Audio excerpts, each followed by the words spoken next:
Salve, salve, galera! Sejam muito bem-vindos a mais um podcast, mais um episódio do podcast Da Porta para Dentro, um projeto que traz aqui pessoas que impulsionam verdadeiramente o mercado imobiliário e a jornada delas para chegarem até aqui.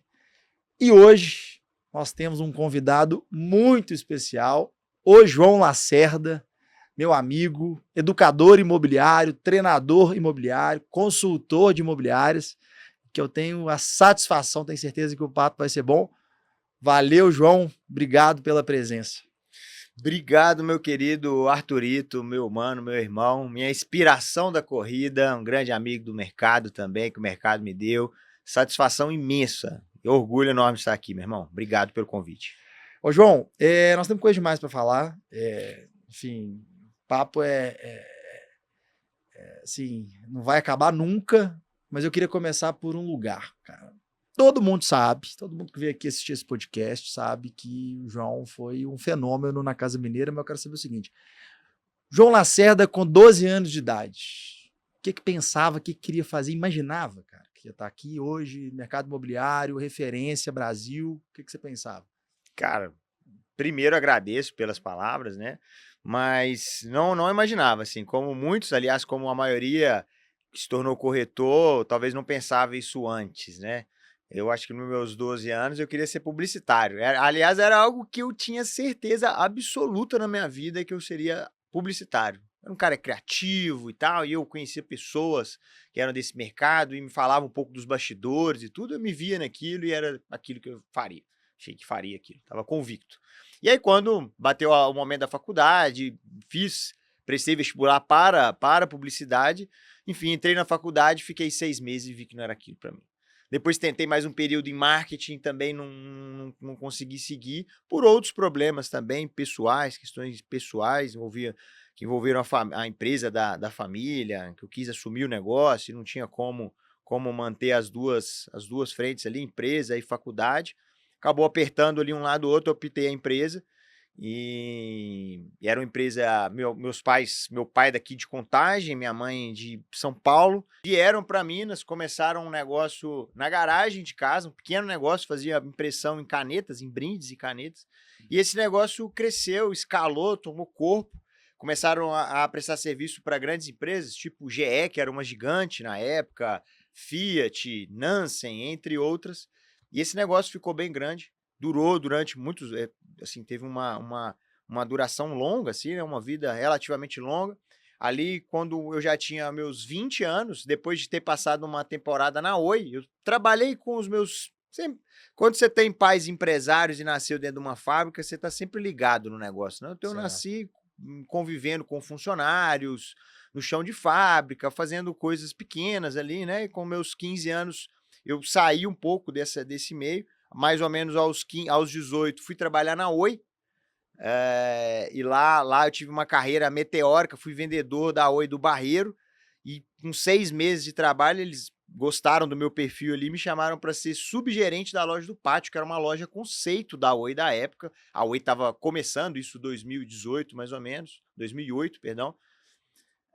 E aí, com poucos dias que eu estava lá, essa gerente pediu demissão por burnout, não tinha esse nome, burnout na época, né? Mas ela teve um esgotamento mental e pediu para sair. E aí ficou aquele negócio, a loja ficou sem uma liderança, com vendedores muito mais experientes que eu, vendedores de 5, 6 anos de casa, e eu com 6 meses tendo trabalhado numa loja relativamente inferior. E aí foi uma aventura, assim, um desafio, porque eu bati no peito, chamei o diretor e falei assim, cara, deixa eu assumir a loja, eu quero ser o gerente da loja. E aí passei por todas as provações ali, eu me formei vendedor, mas também me abriu para essa missão da liderança e dos desafios, das dificuldades que eu passaria. Resumindo a história, consegui ser gerente lá da Oi, fui considerado um dos gerentes mais novos da operação até o momento, tinha ali meus 19 anos, e aí decidi que estava pronto para assumir os negócios da minha família, com 20 anos.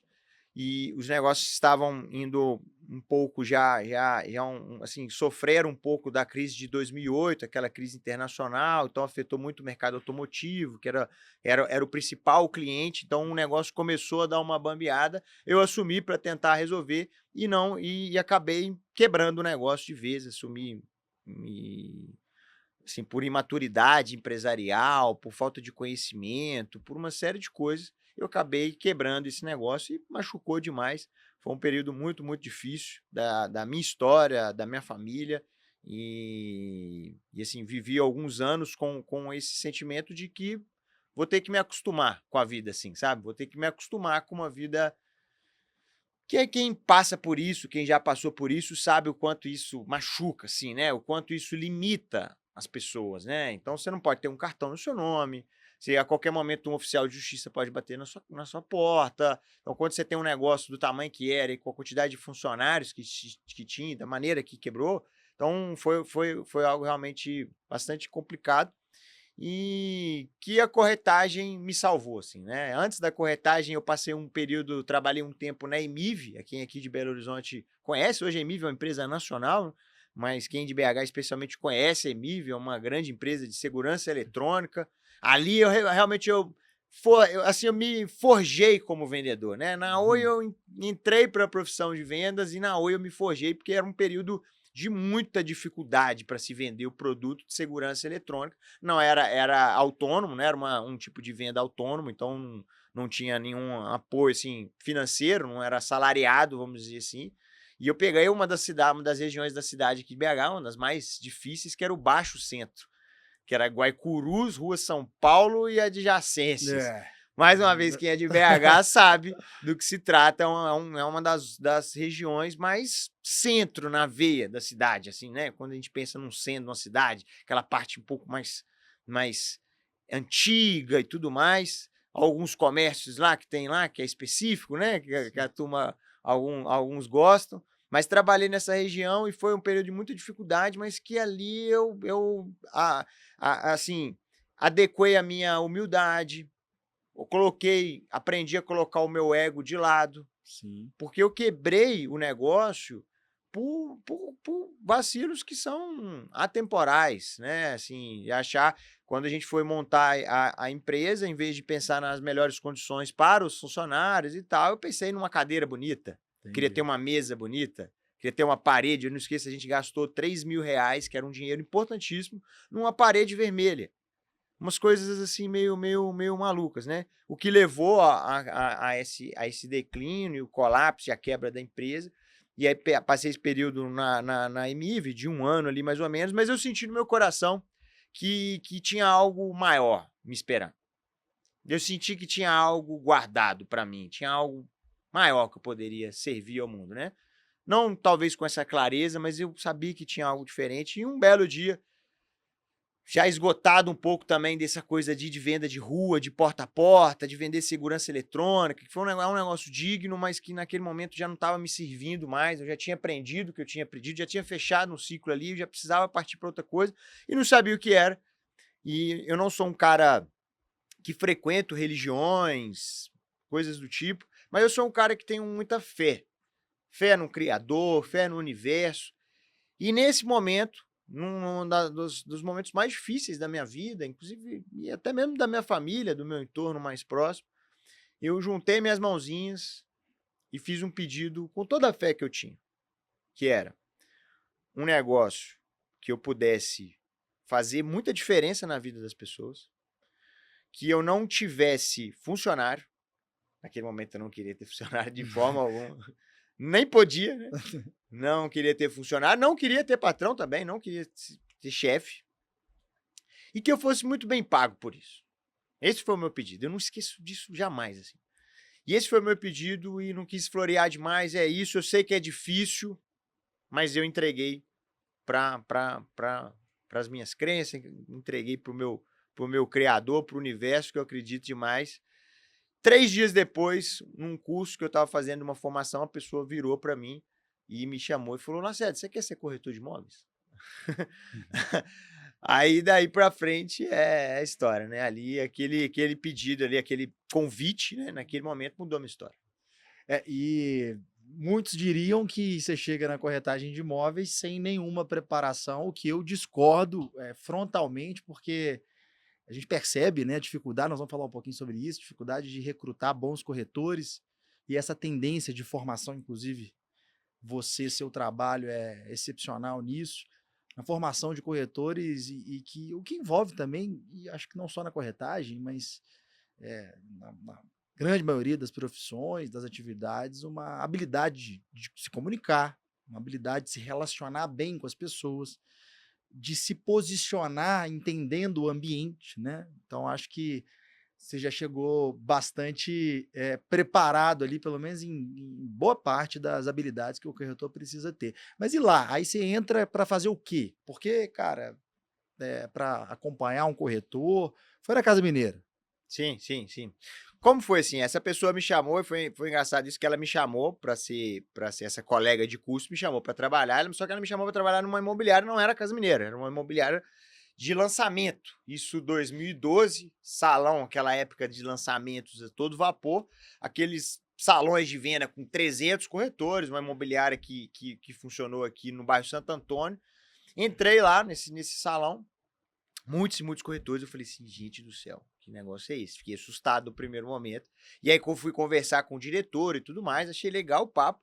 Mas foi mais ou menos assim, às 9 da manhã fui entrevistado por ele. Às 9h45 eu estava no salão com um telefone, um PABX na minha frente, uma lista e vai. E ligue, pode ligar, mas vou falar o que, cara? Liga, olha com alguém do seu lado, vê como é que a turma tá fazendo aí, vai embora. Eu brinco até que na hora que eu fui olhar para poder falar, me perguntar onde que era o banheiro, já o homem já não tava do meu lado mais. E dali eu tive, claro, lá um certo apoio de algumas pessoas, mas eu percebi que essa era a minha profissão. Por algum motivo aquele negócio entrou na minha veia. Falei, cara, é isso. É esse negócio. Até mesmo pelo pedido que eu tinha feito, eu falei assim, cara, eu tenho que mergulhar nesse negócio, senão eu não vou honrar toda a fé que eu fiz o pedido. Pô, aí entrei no negócio e falei, não é aqui. E aí comecei a conversar e perguntar para pessoas e tudo. Quando se falava o nome Casa Mineira, eu percebia que alguns corretores, colegas de lançamento da época, até travavam. Falavam, não, cara, Casa Mineira não, cara, lá é complicado. Eu falei, por quê? Lá eles são muito exigentes. Lá é igual um exército. Eu falei assim, é mesmo? Ele falou, Eu falei, então é lá que eu preciso ir. Então é lá que é o meu lugar. Eu preciso disso, eu preciso dessa formação, eu quero casar com essa profissão. Então eu preciso de um lugar disciplinado, que tenha uma cultura disciplinada. E foi a minha melhor escolha. Cheguei na Casa Mineira, tive uma primeira entrevista, eu achei também curioso que, conversando com o gerente na época, o meu querido Flávio, que me fez a primeira entrevista, conversando, no final ele falou assim, cara, vai pra casa e pensa, se é isso que você quer mesmo. Eu tinha feito entrevistas em outras imobiliárias também, e era mais um negócio assim, cara, não, vamos começar agora, assina o contrato aqui, mas assim, uma coisa meio desesperada, assim, né? Fica aqui. E lá não, vai pra casa, pensa, se você achar bom. Eu falei, não, eu quero. Ele, não, vai pra casa e pensa. Eu falei assim, cara, esses caras devem ter uma coisa especial. Eles devem oferecer alguma coisa especial. Pra ele falar com tanto desprendimento, assim, de que realmente eu vou ter que passar por um processo e ser merecedor de estar aqui dentro. Falei, é esse lugar que eu quero. E assim, o período de entrada da Casa Mineira da época era bem, a régua era alta, foi um processo de entrada que é algo que é inspiração para o que eu proponho para as imobiliárias hoje. A profissão de corretagem é uma profissão difícil de verdade, uma profissão que tem muitos desafios, exige muito da pessoa, todos os níveis que ela pode entregar, e não faz sentido você aliviar o processo de entrada dela. Faz sentido, hoje eu vejo isso com clareza. Na época eu não tinha essa visão, eu estava ali, eu só senti que aquilo seria o melhor para mim, me senti bem lá dentro, me senti bem com as pessoas que me direcionaram, aí fui conversar com o Admar, fui ter contato com o Túlio, que foi o meu mentor, meu grande mestre durante os anos que estive lá, tive todo o treinamento, toda a mão amigo, o acolhimento, o direcionamento, um lugar seguro, um ambiente emocionalmente seguro, um ambiente de pessoas que queriam de verdade que você prosperasse, um ambiente correto, transparente.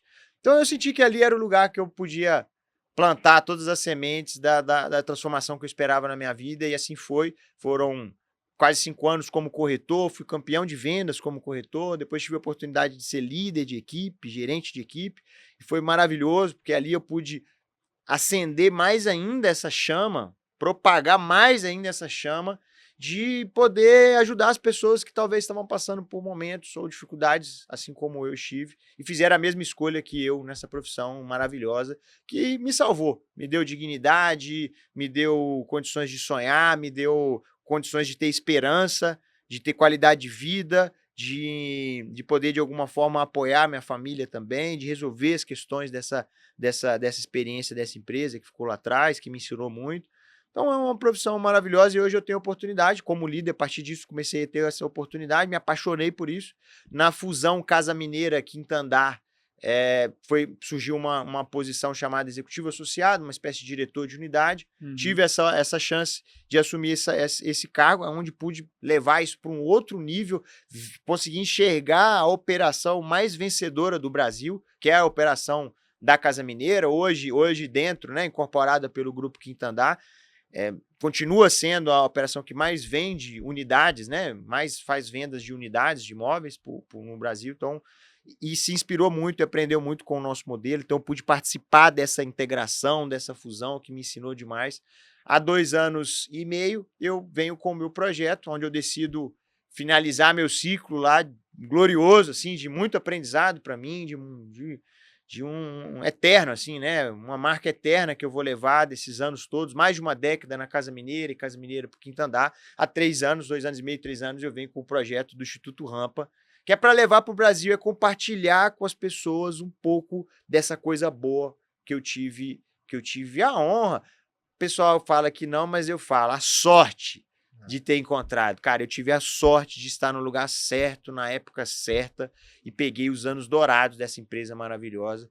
E hoje o que eu faço é tentar compartilhar ensinamentos que nem são tão complicados assim, são simples, mas que precisam de disciplina, precisam de amor, precisam de atenção para que eles funcionem. É legal você falar isso, porque eu participei de uma época do mercado imobiliário, também estava no início, né?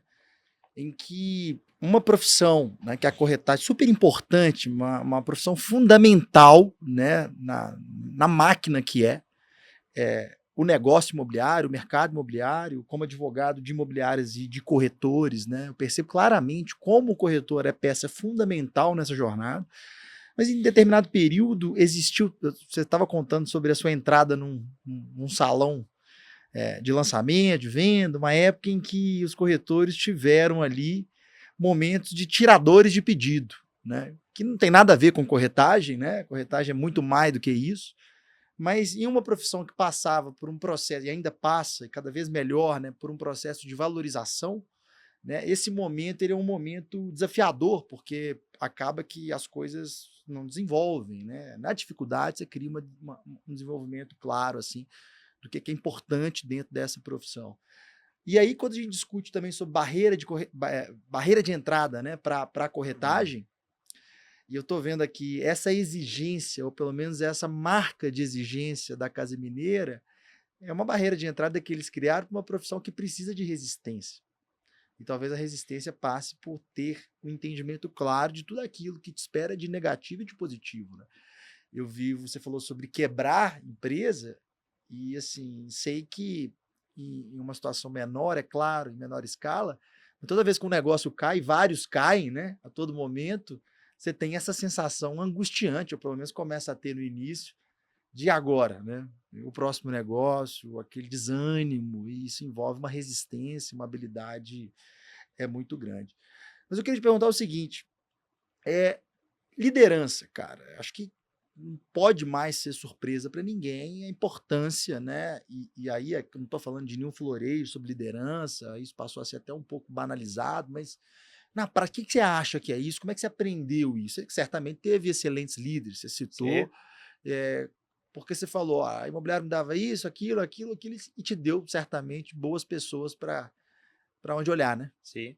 Cara, as pessoas foram o canal, a interface para que essa cultura vencedora chegasse a mim. Não adianta nada uma filosofia, uma empresa com uma ótima filosofia de trabalho sem ter pessoas para comunicar essa filosofia. E eu tive essa sorte, mais uma vez, de estar rodeado de pessoas muito dispostas a comunicar, passar para frente aquele conhecimento que existia ali dentro já. Meu líder Túlio, Túlio Mero, um grande líder, mas antes de tudo, uma grande pessoa. Então, acho que grandes líderes são grandes pessoas. Porque você já não trabalha, tem um quê altruísta no negócio. Tem uma coisa de você tirar o foco do seu trabalho, que é algo difícil, que é algo que às vezes não é natural para o corretor. O trabalho do corretor, o nome já se fala, corretor autônomo. Então, ele já dá essa noção de individualidade. E aí, esse, ao meu ver, é uma das grandes dificuldades, das barreiras de um corretor, ou quem sabe de um bom corretor, se tornar um líder. Porque ele precisa tirar o foco dele. Sim. Ele precisa olhar para o outro. Ele precisa entender que o objetivo do outro passa a ser o objetivo dele, mas não só na fala, não só no discurso, no dia a dia, nas pequenas atitudes. E isso faz a diferença, diferencia os grandes líderes, né? É a capacidade que ele tem de se manter ao lado do seu corretor, entendendo esse corretor, apoiando esse corretor e tendo uma grande habilidade de colocar as pessoas certas ao seu lado também. Para mim, é uma das grandes também, os grandes fundamentos, habilidades dos bons líderes imobiliários é saber trazer as pessoas certas para dentro do seu grupo e tirar as erradas. Porque dá muito trabalho ser um bom líder. Não faz sentido você desperdiçar a sua energia, você entregar esse tesouro todo para uma pessoa que às vezes não está no momento. Às vezes poderia ser o momento dela em outra época, mas ali às vezes não é o momento dela. Então o líder é uma grande missão. Para mim é uma missão espiritual. Ser um líder imobiliário não é muito diferente de um líder do mundo corporativo, por exemplo, onde você tem aquela relação que vem lá da Revolução Industrial de me dar suas horas, eu te dou dinheiro. Isso é quebrado quando a gente fala relação líder imobiliária, na figura do seu líder, corretor de imóveis.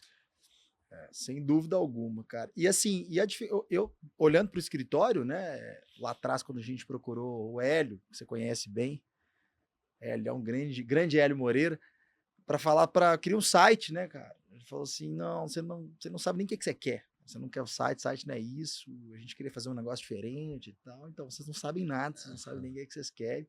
E muito da ideia que ele criou, assim, na nossa cabeça foi: eu preciso criar internamente um ambiente que seja um ambiente que propague aqui dentro, né, a nossa ideia, o nosso pensamento, a nossa estrutura. E eu percebo que as imobiliárias têm uma certa dificuldade em criar isso. Talvez pelo protagonismo do ótimo corretor que virou dono da imobiliária. Então esse cara fala: pô, eu sempre fiz assim, vai ser desse jeito, pensando pouco na estrutura, no organismo que é uma imobiliária, e também pelo próprio corretor, muitas vezes desmotivado, sem engajamento. O corretor, às vezes, nem fala que é um corretor daquela imobiliária, ele espera a primeira oportunidade para fazer um negócio que não envolva a imobiliária ou que faça com que ele saia.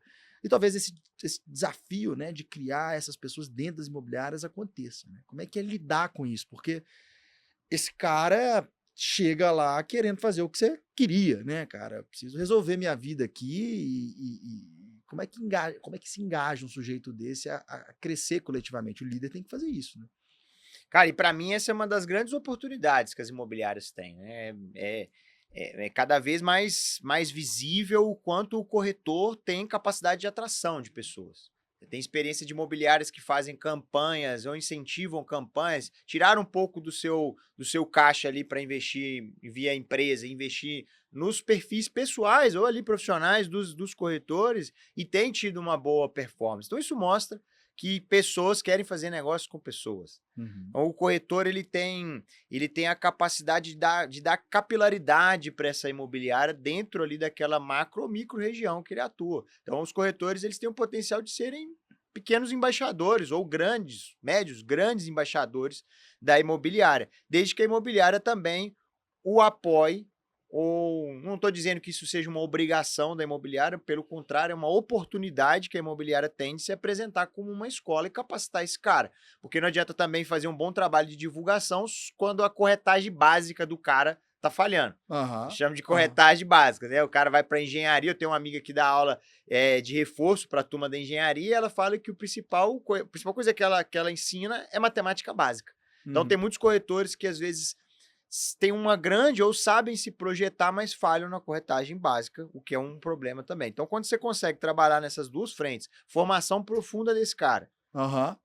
inclusive como um potencial competitivo para trazer os melhores talentos. Aqui é uma Sim, escola, sim. então é um Foi a diferencial. Casa Mineira lá, Justo, cara, né? justo. As grandes mentes, elas vão, pessoas que pensam numa parceria, e dizendo aqui o candidato corretor que pensa numa parceria de longo prazo, ele está muito ligado na imobiliária que vai formá-lo. E mais do que isso, quem é meu mentor aí dentro? Hoje eu vejo esse cuidado das pessoas ao escolher imobiliária, é querer saber quem vai ser a pessoa que vai estar ao meu lado ali, sabendo que é tão difícil esse negócio de ser corretor. E aí, quando você soma essa formação básica com o apoio na construção da marca, do posicionamento do corretor, cara, passa a ser um ganha-ganha maravilhoso para todo mundo, inclusive para o cliente lá na ponta, que vai ter condições de escolher o seu próprio corretor, que eu acredito que seja um dos grandes desejos, falando da minha cabeça aqui, eu brinco que é o JL Data, mas João Lacerda, Instituto João Lacerda Data, eu acredito que seja um dos grandes desejos dos nossos clientes, que escolhem o carro que eles vão entrar, eles escolhem o Uber que vai buscar ele, eles escolhem a comida, escolhem tudo, por que não escolher corretor? Eu tenho bons exemplos disso, né? A gente que tem contato com proprietários, né? Eu falo que a gente advoga essencialmente para imobiliários e corretores, mas eu tenho muito cliente proprietário cujo contato surgiu a partir de negócios imobiliários intermediados por clientes nossos. Então, esse cara continua, né? Você passa a ser a referência dele para questões jurídicas, enfim. E eu sempre lido muitas vezes com o mesmo corretor. É clara a confiança que esse proprietário vendedor ou comprador, né, esse sujeito investidor comprador, ele tem em determinadas pessoas, assim como ele tem o advogado, assim como ele tem o corretor, o contador, assim como ele tem o médico, ele tem o corretor de confiança. Estruturar essa confiança é algo complexo, né? Primeiro, tempo. Acho que esse fator é um fator primordial. E o segundo é domínio, né? Porque, cara, os clientes estão mais exigentes. Os clientes sabem mais do que sabiam há mais tempo. E ele vai te testar. Eu falo muito isso quando eu falar sobre jurídico como um fator de potencializar a sua capacidade de convencer, a sua capacidade de transmitir confiança na relação com aquele cliente em todos os pontos de contato que você esteja, em todos os momentos da jornada de compra, porque esse cara já lidou com vários outros corretores, ele já comprou e vendeu vários imóveis, esse é seu cliente ideal, tem certeza disso, você quer estar perto de um cara desse, que vai gerar mais negócio, esse cara é experiente. Então, a primeira aresta que ele entender, não vai te avisar. Ele não vai chegar para você, João, eu não senti confiança em você, cara. Obrigado. Não vou querer não por isso. Ele não vai te avisar isso, né? Ele vai falar simplesmente, eu fiz outro negócio, desisti, e você vai sair por aí sem entender exatamente o que aconteceu. Então, essa preparação é algo fundamental. Agora, eu sei que você é formado treinador, né? Você tem essa formação enquanto treinador e isso muda tudo, né? Queria entender como é que você encaixou uma coisa com a outra, em que momento que surge, né? Essa ideia do Instituto Rampa, como é que isso aparece na sua vida? Certamente foi através dessa formação e que isso envolve técnica, né, cara? Porque muita gente acha que treinar é ali falar qualquer coisa e tá tudo certo. A gente sabe que não é assim. Pois é, cara, eu tive esse empenho, assim, esse cuidado em me formar, né? Tenho o conteúdo, tenho a minha formação da minha faculdade, que eu tenho muito orgulho, da minha universidade chamada Casa Mineira, uma grande escola mesmo, que deixou, marcou uma época no nosso mercado, e hoje vive aí na operação de um outra gigante, que é o Quinto Andar. Então, primeiro de tudo, a minha escola de corretagem, onde eu aprendi e convivi mais de uma década com lendas do mercado, com os fundadores da empresa. Então, é uma bagagem imensa que eu carrego de corretagem. Agora, uma coisa é você ter esse conhecimento. Agora, como passar esse conhecimento, que acho que é a grande questão. Porque muitas outras pessoas também tiveram acesso à mesma cultura que eu, viveram talvez até mais intensamente durante mais tempo que eu.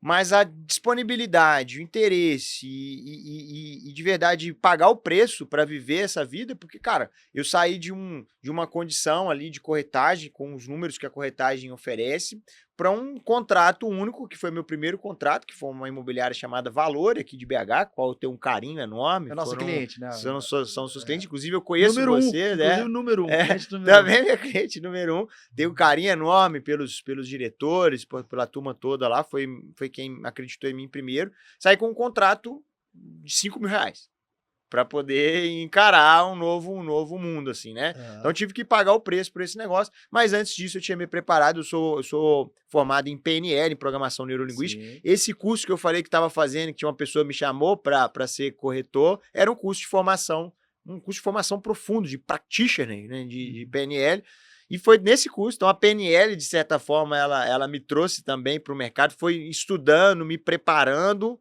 Paguei um curso relativamente caro porque eu podia fazer naquele momento, mas isso me trouxe para o mercado. Então, a educação me trouxe para o mercado imobiliário, para ser corretor. E também fiz essa formação 2 vezes, me especializei bastante em programação neurolinguística e também fiz uma formação no Instituto de Formação de Treinadores, Instituto IFT, no interior de São Paulo, do professor Masaru Ogata, um grande mestre formador de treinadores. Grandes treinadores, grandes nomes, como Wendel Carvalho, que é um nome que vários conhecem na internet, Marcos Marques, entre outros, José Roberto Marques, que é um grande formador de coaches. Não que lá seja um processo de formação de coaches, mas acaba que é um universo parecido, e uma formação que foi transformadora primeiro para mim como pessoa. Lá o coisa é ninguém transforma ninguém se não tiver transformado. E cara, eu levei essa lógica para a liderança imobiliária. É difícil, eu acho que o líder ele tem um papel de transformar a vida do corretor, mas é difícil ele fazer isso se ele não tiver transformado. Se ele mesmo não viver o exemplo daquilo que ele está pregando. E é muito profundo essa coisa de ser um corretor melhor. Você acaba precisando ser uma pessoa melhor. Então, hoje eu não me dedico apenas a falar de técnicas e táticas e coisas de atuação, que são importantes, que é algo de grande valor que eu tenho para ensinar, são essas técnicas, esse passo a passo, essa mentalidade do corretor e do líder e das coisas que a gente testou muito aqui em BH.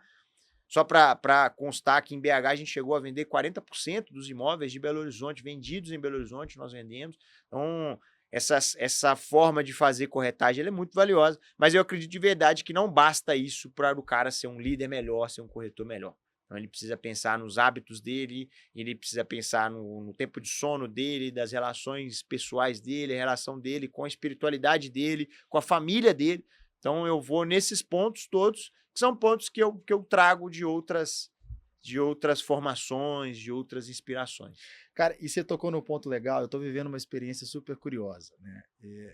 Eu sempre estou participando de algum negócio, né, lá no escritório, enquanto advogado responsável, ou acompanhando alguém da equipe. E, curiosamente, nesse momento, eu estou acompanhando uma pessoa que está vendendo o imóvel, né, tendo contato com um corretor, com uma imobiliária tradicional, e que sentiu zero segurança, né? Ou seja, um arrepio ali de uma pessoa super bem esclarecida, como eu falei, um cliente exigente, com uma família que está acostumada a comprar e vender imóveis, com uma proposta, né, de negócio, do ponto de vista da estrutura jurídica, absolutamente vulnerável, né? E por isso nos procura para entender melhor. E eu que sempre estou do lado, ou na maioria das vezes estou do lado da imobiliária, estou agora na posição de advogado vendedor, como já estive algumas vezes, mas que a gente começa a ter relação direta com a postura do corretor. Uma postura do corretor que evidencia uma ansiedade que não é natural nesse tipo de negócio, né? O negócio, muitas vezes, a gente quer sempre que ele aconteça o mais rápido possível. Espero um dia, como converso muito com o Roberto Moreira, lá do Pipe Mob, que a gente resolva tudo em 10 minutos. Espero que assim aconteça em breve, mas ainda não é assim. E, ao mesmo tempo, cara, eu estou na posição de comprador, ajudando a minha mãe a comprar um imóvel, ela está comprando um imóvel agora. E aí, numa outra escala de negócio, ou seja, um outro perfil de imóvel, mas também tendo contato agora do lado do comprador, né? Como alguém que está apoiando o comprador, com o corretor que também quer vender. Então, eu fico impressionado, né? E nos dois, tanto num lado como no outro, eu estou tendo contatos que me demonstram claramente a ansiedade do corretor. E eu tenho certeza que esse cara não sabe que ele está fazendo isso, cara. Entendeu? Então, o grande lance é, alguém precisa contar para ele, né, que isso é um problema. para o negócio dele, para o resultado do negócio dele. E muitas vezes isso é um desafio, né? Porque ao mesmo tempo que a venda exige uma energia, uma cadência própria do negócio, por isso sensibilidade, perceber o momento de cada cliente. Você acha que esse é um problema do corretor de hoje? Assim, é um sujeito que muitas vezes está ali esperando uma mensagem de um outro negócio, então ele não está intencional naquela conversa, ele está pensando em outra coisa que está acontecendo, então ele desvia a atenção, ele não passa segurança para o cliente, porque ele espera um outro contato, ele vive num ambiente de ansiedade, porque talvez ele não cuida da saúde mental, ele não pensa em outros aspectos que vão deixá-lo mais consciente para fazer aquele negócio de forma intencional. Você percebe isso? Percebo, cara. E é como a gente havia falado, a corretagem ela é multidisciplinar. Ela envolve vários campos da vida para que você tenha um resultado sustentável, não sustentado, né? Não um resultado assim, açúcar no sangue. E entre elas se envolve a coisa do propósito, do significado, que é inclusive o primeiro assunto que eu trato nas minhas imersões, quando estou dentro das imobiliárias, é sobre o que nós estamos fazendo aqui. Acho que o corretor e o líder, quem está dentro de uma imobiliária, envolvido numa operação imobiliária, precisa responder a pergunta básica: o que nós estamos fazendo aqui? Porque é um negócio de muito significado, é um negócio que importa muito. É a maior compra que uma pessoa física pode fazer, é a maior venda que um CPF faz na vida. Então é algo realmente que impacta e mexe com a vida das pessoas. Sim. Eu costumo falar que é um castelo, que nós estamos, uma catedral que a gente constrói para aquela pessoa, ajuda ela a construir na vida dela. Então é algo realmente que faz muita diferença na vida das pessoas, então a gente precisa ter respeito com relação a isso, né? A gente precisa ter o carinho e na dose certa para esse negócio, que às vezes falta. Às vezes eu acho que as relações imobiliárias, em muitos casos, elas se tornam brutalizadas, assim, elas se tornam muito superficiais. O corretor, aparentemente, esperando que o cliente prove para ele que ele é comprador, né? Não o contrário. Então, essa inversão de papéis, ela realmente até me assusta, assim, sabe? Porque eu sei o quanto uma pessoa que está comprando está vendendo, ela fica num momento sensível, ela precisa... Cara, esses dias eu levei minha avó numa fisioterapia, ela falou um negócio interessante, ela falou assim: não basta o cara ser bom, porque o fisioterapeuta é o Thales. Você sabe demais. Você me indicou ele. Ele, fera. Pra quem não tá nos vendo aqui, ele vai brigar comigo, o apelido dele é Mãos de Fada. E ele falou comigo, depois ele ficou bravo. Mas aí minha avó teve uma queda, eu falei: vó, vou te levar no Mãos de Fada. É um cara, tecnicamente, o fisioterapeuta e tudo, nosso fisioterapeuta aqui, o cara é maravilhoso, tecnicamente. Mas é um cara muito carismático também. E minha avó estava num momento assim, de muita dor, sentindo muita dor e tal.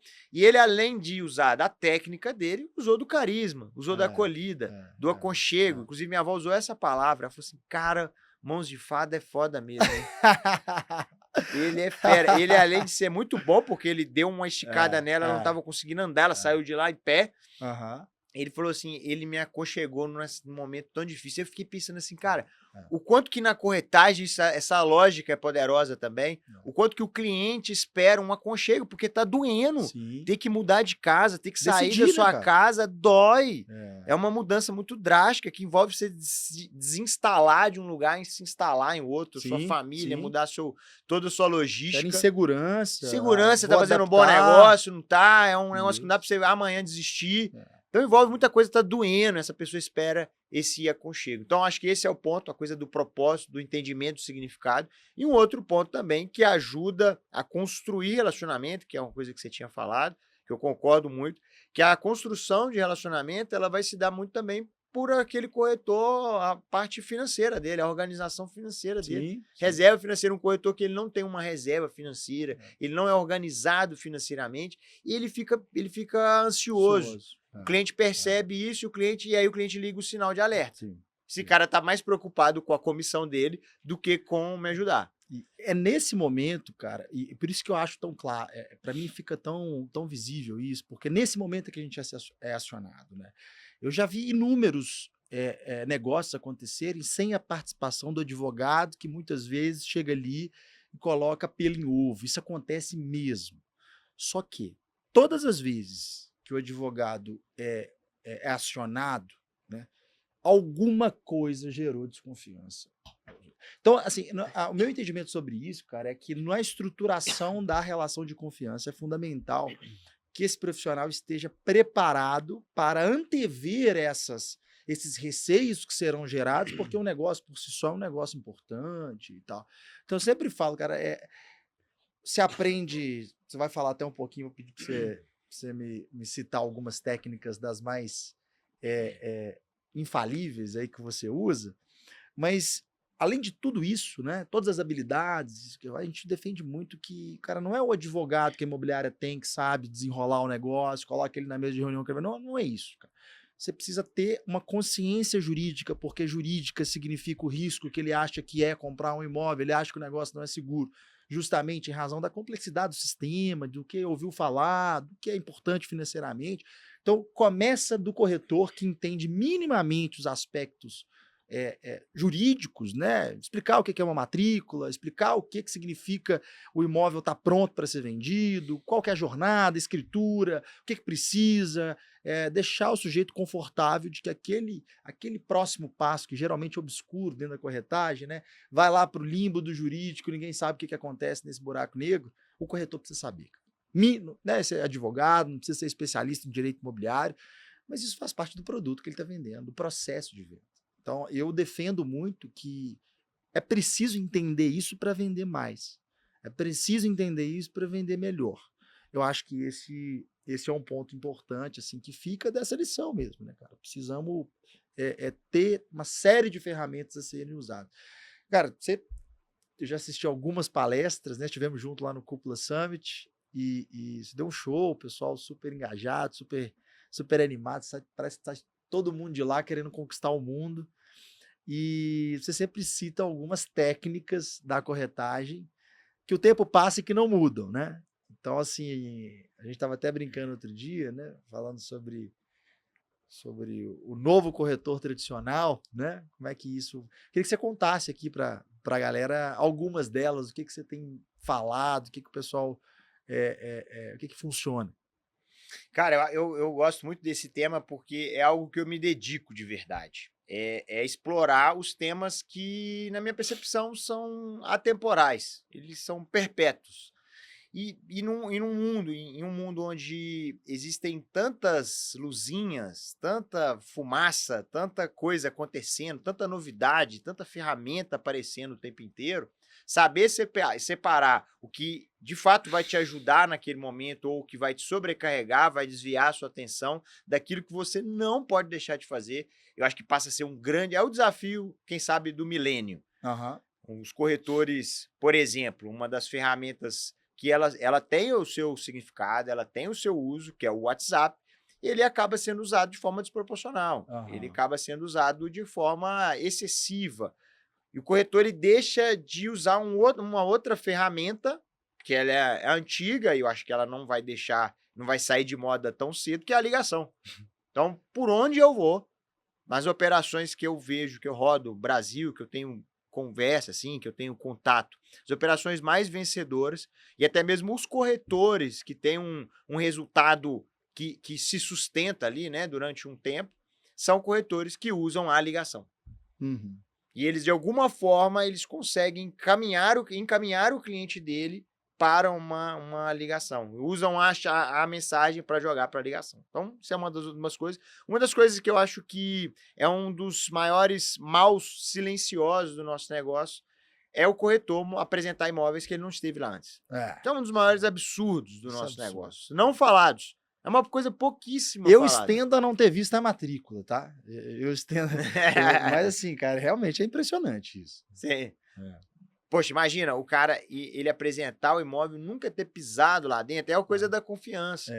Aí acaba que nós temos hoje uma geração de corretores que se limitam a fazer 1, 2 visitas com seus clientes. E eu tenho para mim que o motivo não falado disso acontecer é o fato do próprio cliente dificultar a vida desse corretor na 2ª, 3ª visita, percebendo que no primeiro atendimento ele nunca tinha ido no imóvel. Porque aí ele pensa assim, poxa, se esse cara nunca esteve lá, eu quero saber tudo. Aí ele pede o link, ele pede o endereço, que são coisas que burocratizam a comunicação, distanciam a comunicação. Sim, Então, sim. Parece. essa necessidade do contato pessoal, de alguma forma o corretor levar esse relacionamento para a presença, onde ele vai conseguir fazer muito a leitura de muito mais sinais desse cliente, né? A gente, até lá, citando lá a palestra do Cúpula, a gente lê sinais como espécie, seres humanos, há 3 milhões de anos. Sim. Aprendemos a falar há 200, aprendemos a ler há 5 mil anos. Uhum. Qual que é a nossa habilidade mais de comunicação mais forte? É a leitura de sinais não verbais e a emissão de sinais não verbais. Sim. Então a gente perde esse canal primitivo que não vai mudar, imagina, é uma coisa que existe há 3 milhões de anos, não vai mudar tão cedo e que eu acho de verdade que os corretores precisam explorar. Isso tem muito a ver com a PNL, né?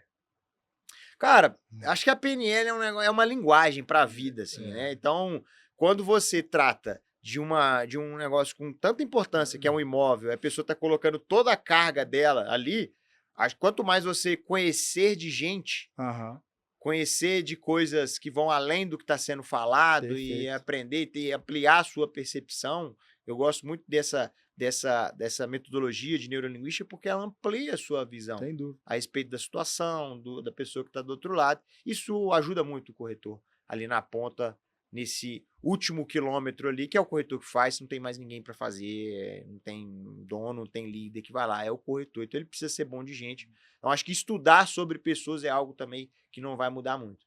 Mas aqui, cara, eu poderia ir longe aqui com essas estratégias que não mudam. Uma delas, para fechar aqui, cliente no carro. Essa é tradicional. Há algo que é pouquíssimo explorado. Hoje eu falo isso para os corretores da geração pós-pandemia. Eles falam, não tem jeito, o cliente não anda no carro. Anda sim. Os campeões hoje estão colocando seus clientes no carro. Eu consigo ter mais relacionamento, eu consigo entender mais, captar mais essa mensagem, escutar mais meu cliente e me relacionar com ele. Porque no final das contas, Arthurito, tem técnica, tem muita coisa, mas no final das contas, o bom e velho cliente gostar de você muda tudo. É aquela coisa que é difícil de explicar. Sabe, tem corretor que às vezes ele não tem a técnica mais apurada, mas é uma pessoa que as pessoas gostam dele. E aí ele consegue romper, ele consegue dar os próximos passos. Então, acho que beleza, a técnica ajuda e tudo mais, mas seja uma pessoa agradável, seja uma pessoa atenciosa, atenta às outras, que vai ajudar bastante. Tem um negócio legal, cara, que isso é tão importante de gostar, né, de passar confiança e tal. Existe sempre essa ideia do nicho, né? Nicho de atuação. Na advocacia não é diferente. O sujeito começa como generalista, ele pega tudo, batida de carro, imobiliário, ele vai arranhar, ele faz juizado especial, relações de consumo, ele faz de tudo. Depois ele entende que ele precisa ser especialista, né? Especialista, ele tem um foco, ele tem um nicho com quem ele conversa, ele passa credibilidade. E o próximo passo disso, sabe o que é? Ele virar advogado de novo. Advogado. Porque quando ele já tem os seus clientes que o conheceram através, é claro, de um problema específico, de um nicho específico, quando você dá o próximo passo no estabelecimento da confiança, esse cara te procura para tudo. É claro que você não vai ser o advogado que vai cometer irresponsabilidade atendendo uma área que você não atua. Mas esse cara confia e gosta tanto de você que ele te pede para acompanhar nos especialistas, para te indicar os especialistas. Você vira uma referência de aconselhamento mesmo. Então é curioso, porque você começa do generalista, especialista, depois você vira advogado de novo, tá só advogado mesmo, sim, porque é onde o cara te procura e conversa. Cara, para fechar nosso papo, falei, né, muita coisa, a gente poderia ficar aqui horas e horas, mas eu não posso deixar de comentar sobre Clube do Livro, leitura de um modo geral, como é que isso impactou e tem impactado a sua vida. Eu percebo que esse é um movimento que você organiza coletivamente nas imobiliárias, que você presta consultoria, que você está lá com frequência. Percebo claramente o engajamento das equipes. Difícil você ver imobiliárias as que você participa, eu acompanho, você vê que a galera está entusiasmada, né? E uma das estratégias, né, um dos pontos que eu acho que são super importantes, porque a galera tem que ler, né? Se não ler, nós estamos perdidos. Conta um pouquinho da sua história com isso e o que você tira, né, desses momentos de discussão sobre leituras importantes. Cara, acho que primeiro a gente tem que pensar o que é um livro, né? Um livro é sacanagem o que é um livro, né? Um livro é um cara que se fudeu todo, se ferrou todo durante um período para estudar aquele tema, às vezes ali 20, 30, uma vida inteira, quem sabe, estudou sobre aquele tema, colocou em algumas páginas, sei lá, 200, 300 páginas, resumiu aquilo num conteúdo ali fácil acesso. Então o livro eu escutei essa frase quando eu era da escola e tudo, aluno de escola e tudo, e sempre me marcou que o livro é uma fonte inesgotável de conhecimento, né? Então, Inesgotável. quando você olha para a instituição, livro é um negócio muito poderoso. Graças a Deus, eu peguei esse hábito quando iniciei na corretagem, eu vi que eu precisava melhorar como pessoa. E a leitura foi o meu canal disso, foi uma abertura para um mundo novo, conseguir ter acesso às melhores mentes do mundo. Então, livro é algo extraordinário que eu recomendo muito se você é corretor, se você é líder. É algo que melhora o seu repertório de fala, você passa a ter mais assuntos, você passa a ter mais possibilidades na sua cabeça, mais estratégias possíveis, né? Você consegue pensar talvez o que outras pessoas do outro lado do mundo fizeram diante de uma situação parecida que você está. Então, eu sou um entusiasta do livro, adoro ler. E o Clube do Livro foi uma coisa que eu aprendi na Casa Mineira. Nós tínhamos lá uma reunião semanal de lideranças. Dentro dessa reunião tinha o Clube do Livro, que nós estudamos grandes obras de liderança, que de verdade foram marcos na minha vida, que transformaram a minha visão sobre liderança. Foram discussões riquíssimas ao longo desses 7, 8 anos que eu participei do Clube de Livro da Casa Mineira, saindo de lá com esse meu projeto. Falei, por que não levar isso para mais pessoas? Então, tem o projeto Dentro das Imobiliárias, mas eu tenho que citar aqui também, em especial, o Clube do Livro, que eu participei durante um bom tempo, do C2T, que foi uma experiência maravilhosa. Elevei o meu nível de leitura, porque o debate, quando você lê e debate com pessoas tão inteligentes quanto as que estão no C2T, que participam do Clube do C2T, foi maravilhoso. Então, foram 14 livros que eu li junto com o Clube do C2T. Sou muitíssimo grato a todos esses encontros lá, foram assim, engrandecedores mesmo, aprendi bastante com a turma.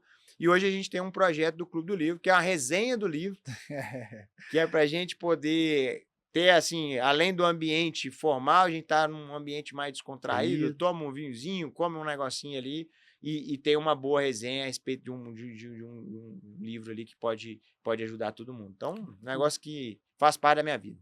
Inclusive, o próximo eu sou um anfitrião, né? É isso aí, isso aí. Já tá tudo Expectativa tá preparado. alta, expectativa tá alta. E assim, você vê outras percepções, né? Eu sempre falo muito, e isso é algo que não tem como fugir. Por exemplo, o audiovisual, ele esgota, né? Porque você tá ali, você tá vendo alguma coisa, ou seja, já tá colocado, você pode ter alguma variação e tal, mas a leitura, o livro, o texto, né? Ele te deixa numa possibilidade infinita. Estava até hoje escutando na CBN uma discussão sobre um livro que eu tenho até uma tatuagem, né, do Grande Sertão Veredas, que é uma das principais obras do século XX. É um romance que te traz a possibilidade de discutir sobre quase todos os temas. O pessoal do direito discute uma cena que tem lá um julgamento, o pessoal da botânica discute como é que o autor, o Guimarães Rosa, descreve ou seja, o que tinha naquele ambiente ali do ponto de vista da botânica. O pessoal discute psicologia, ou seja, é um negócio infindável, né? E de várias leituras possíveis, talvez o resto da vida você pode reler. Então é algo também que mudou minha vida. Então, vamos fazer o seguinte, para finalizar, indica um livro, difícil, né? Mas indica um livro para a turma e fala onde que a galera pode encontrar o João, Instituto Rampa, o seu trabalho, fazer contato, porque esse cara é fera, vale a pena conversar com ele. Prazeraço ser seu amigo, obrigado pela presença. Turito, obrigado C2T também, a turma toda do escritório pelo convite, muito legal o papo, adorei estar aqui, pô, uma honra poder contar a sua história, assim, a própria história, então já adorei a experiência. Quem aí tá aí, talvez não me conheça, quiser trocar mais uma ideia, me conhecer um pouco mais, eu tô lá no O João Lacerda, @ojoaolacerda, lá no Instagram, lá tem meus contatos todos.